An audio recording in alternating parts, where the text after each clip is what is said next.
High views. నిజంగా ఈ 2024-25 సంవత్సరాలు జనసేన పార్టీకి కానీ మెగా ఫ్యామిలీ కానీ అసలు ఊహించడం కలిసి వస్తుంది.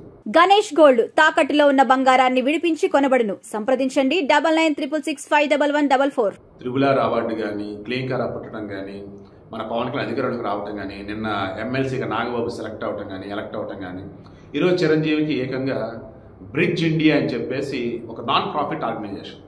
ఇది వచ్చేసి ఏంటంటే ప్రణాళిక విభాగంలో ఉంటుంది, సలహాలు సూచనలు ఇస్తుంటుంది బ్రిటన్ గవర్నమెంట్కి. ఓ రకంగా మంచి క్రెడిబిలిటీ ఉంది. దెన్ నవేంద్ర మిశ్రా అని చెప్పేసి అక్కడ ఉన్నటువంటి లేబర్ పార్టీకి సంబంధించినటువంటి ఎంపీ ఎక్కడ యూకే బ్రిటన్లో, అతనితో పాటు మరో ఇద్దరు ఎంపీలు కూడా అటెండ్ కాబోతున్నారు. రేపు 19వ తారీఖున ఈ బ్రిడ్జ్ ఇండియా అని చెప్పేసి ఈ నాన్ ప్రాఫిట్ ఆర్గనైజేషన్ ఈ పార్లమెంట్ హాల్లో, బ్రిటన్ పార్లమెంట్ హాల్లో మన చిరంజీవి గారికి సన్మానం చేయబోతున్నారు. First time in bridge India వాళ్ళ హిస్టరీలో ఇప్పటి వరకు సమాజానికి మేలు చేసే విధంగా సమాజ సేవ కానీ, కళలు కానీ, ఒక అవేర్నెస్ క్రియేట్ చేయడంలో కానీ, డొనేషన్ కానీ, చారిటీ కానీ, లైక్ కళలు కానీ, కల్చరల్ యాక్టివిటీస్ ఇలా రకరకాలుగా గుర్తించి వారిని సన్మానం చేసే సందర్భాలు ఉండేవి. బట్ ఏ రోజు కూడా లైఫ్ టైం అచీవ్మెంట్ అవార్డు ఇవ్వాలి చిరంజీవి గారికి ఇస్తున్నారు. ఎక్కడ బ్రిటన్, ఎక్కడ ఇండియా, తెలంగాణ, ఆంధ్ర, హైదరాబాద్, మొగల్తూరు చిరంజీవి గారి రాష్ట్రం ఆంధ్రప్రదేశ్, ఉమ్మడి ఆంధ్రప్రదేశ్. తర్వాత స్టేట్ డివైడ్ అయింది, హైదరాబాదు, తెలంగాణ. ఇదే ఇక్కడ చిరంజీవి గారి charitable trust, I bank, blood bank activities నడుస్తున్నాయి. చిరంజీవి గారికి ఐ థింక్ 2006లో అనుకుంటా కదా పద్మభూషణ్ పురస్కారం, అండ్ మన 2024లో పద్మవిభూషణ్ పురస్కారం, and NTR life time achievement award, Dadasaheb Phalke award, almost అన్నీ వచ్చేసి ఉన్నాయి. భారత పురస్కారం అన్నప్పుడు ఇక అత్యున్నతమైన ఖచ్చితంగా ఏదో కూడా వచ్చింది. ఇక ఇప్పుడు దేశ విదేశాలలో ఇప్పటికే జనసేనకు సంబంధించి ఫ్యాన్స్, మెగా ఫ్యాన్స్ ఇలా చెప్పుకుంటూ పోతే ఈరోజు తెలుగు రాష్ట్రాలను దాటి, దేశాన్ని కూడా దాటి, చివరికి ప్రపంచవ్యాప్తమైంది మెగా ఫ్యామిలీ యొక్క కీర్తి. మొత్తం వెళ్ళలేదు, మొత్తం దాటి వెళ్ళిపోతుంది.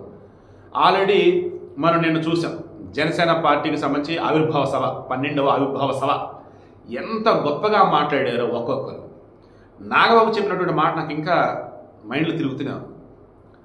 అడిగితే వరాలు ఇచ్చేవాడు దేవుడు, లేట్ అవ్వచ్చు కానీ దేవుడు వరాలు ఇస్తాడు, ఖచ్చితంగా ఇస్తాడు, మీరు అడిగిన ఇస్తాడు. కానీ అడగకుండా ఇస్తాడు, చూశారు, అతనే పవన్ కళ్యాణ్.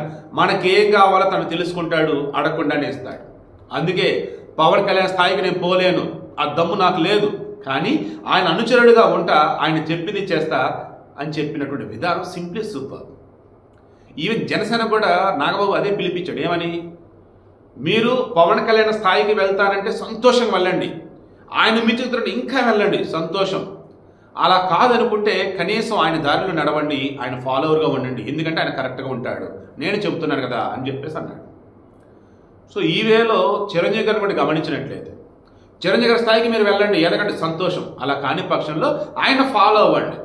మొగల్తూరు అనే ఒక చిన్న ఊరి నుంచి వచ్చి ఎన్సీసీలో ఉండి, రిపబ్లిక్ డే పెరేడ్లో ఉండి, ఆ తర్వాత కాలేజ్ అయిపోయాక కోచింగ్, దేనికి సంబంధించి యాక్టింగ్ కోచింగ్ నేర్చుకొని, అదొక చిన్న చిన్న పాత్రలు వేసుకుంటూ విలన్గా, క్యారెక్టర్ ఆర్టిస్ట్గా, తర్వాత హీరోగా, ఇక ఆ తర్వాత అద్భుతమైనటువంటి star actor, break dancer, character demand చేసిందంటే ఆడవేషం వేసిన చంట అబ్బాయిలు, ఇలా చెప్పుకుంటూ పోతే అబ్బా అబ్బా ఎన్నెన్ని సినిమాలు.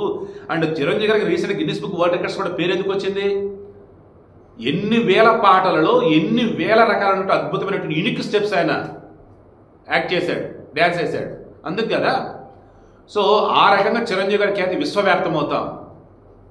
అండ్ ఆస్కర్ అవార్డుల ఫంక్షన్కి సంబంధించి వెళ్ళిన చిరంజీవి గారు, అండ్ ఆ తర్వాత సంబంధించి మనం చూసుకుంటూ ఉన్నప్పుడు భారతదేశం నుంచి అత్యున్నత అంటే ఫస్ట్ హైయెస్ట్ రెమ్యునరేషన్ అందుకున్నటువంటి వ్యక్తిగా, కలెక్షన్స్ వచ్చిన దుమ్ము లేపినటువంటి వ్యక్తిగా ఎన్నో రికార్డులు చిరంజీవి గారి పేరు. ఇప్పుడు ఆ రికార్డులన్నీ ఇప్పుడు మన పవన్ కళ్యాణ్ గారు పాలిటిక్స్లో రన్ చేస్తూ ఉన్నారు.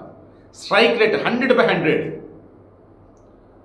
అండ్ ప్రాంతీయ పార్టీలలో సరికొత్త రకమైనటువంటి పందాలు దూసుకుపోతాం. చెప్పుకుంటూ పోతే ఓ పక్క చిరంజీవి, ఓ పక్క పవన్ కళ్యాణ్ రికార్డుల మీద రికార్డులు క్రియేట్ చేస్తున్నారు, అవార్డుల మీద అవార్డులు తీసుకుంటున్నారు. అసలు ఆ దేశం ఈ దేశం అన్న తేడా లేకుండా అన్ని దేశాలలో కూడా వీరికంటూ గుర్తింపు, ఇప్పుడు లేకంగా లైఫ్ టైం అచీవ్మెంట్ అవార్డు మన చిరంజీవి గారి. నాకైతే చాలా చాలా సంతోషంగా ఉంది. మునుముందు రోజులలో ఇందా చెప్పినట్టుగా చిరంజీవి గారు భారతరత్న పురస్కారం కూడా అందుకుంటారు. ఇంకా గొప్ప స్థానానికి చిరంజీవి గారు వెళ్ళాలి, మన పవన్ కళ్యాణ్ వెళ్ళాలి, అండ్ తెలుగు వాడిగా మనం గర్వించే విధంగా ఆ ఫ్యామిలీ అంతా ఉండాలని కోరుకుంటూ ఉన్నాం.